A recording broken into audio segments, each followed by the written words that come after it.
জীবনে তো কত ভিডিওই করছি, কিন্তু এই ভিডিওটি করার সময় আমার দু চোখের অশ্রু নেমে যাচ্ছিল। কারণ এরকম একটা ভিডিও যে আমাকে করতে হবে কখনো কল্পনাই করিনি।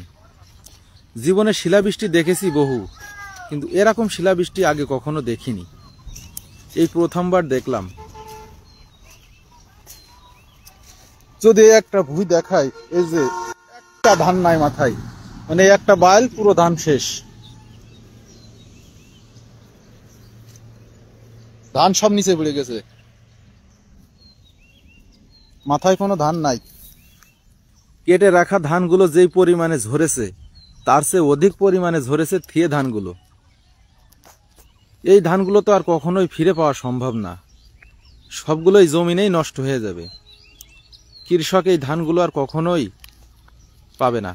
যদি আমরা এই একটা মুঠা উঠিয়ে দেখি তাহলে বুঝতে পারবো কি পরিমাণে ধান পড়েছে। দেখেন, প্রচুর পরিমাণে ধান ঝরে গেছে। এই ধানগুলো কখনোই আর পাওয়া সম্ভব না। এক বিঘা ভুঁইতে যদি 25 মণ ধান হয়, সেখানে 12-14 মণ ধান এখন আর আশা করা যাচ্ছে না। কৃষক তো এখানেই শেষ। শুধু ধান নয়, এবছর লিচু, মাঠের যত তরি তরকারি ছিল, পটল, প্রত্যেকটা আবাদি নষ্ট হয়ে গেছে, অধিক পরিমাণে নষ্ট হয়েছে। আমাদের সোনালী ফসল যেমন ধান, পাট, এই জিনিসটা এই মৌসুমে হয়ে থাকে। আর এই মৌসুমে যে এই সময় এরকম একটা দুর্যোগ হয়ে যাবে, এটা কখনো কেউ কল্পনাই করতে পারেনি। কারণ আল্লাহ যা করেন ভালোর জন্যই করেন। নিশ্চয়ই এর থেকে বড় কিছু হইতে পারত। সবাই দোয়া করবেন, কারণ একজন কৃষক ফসল ফলায় শুধু তার নিজের জন্য না।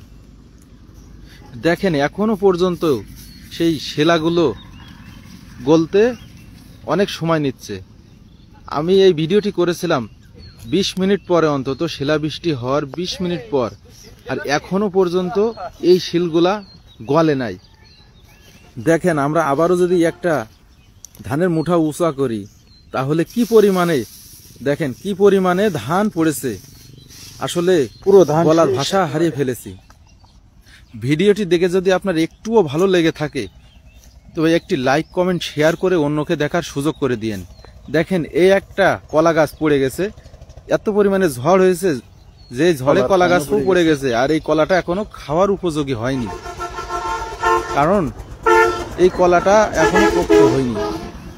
এই জায়গাটা যদি উঁচু করে দেখি, দেখেন কি পরিমাণে শিল, আমরা যদি একটু কুড়াই, যে এখনো পর্যন্ত গলে নাই।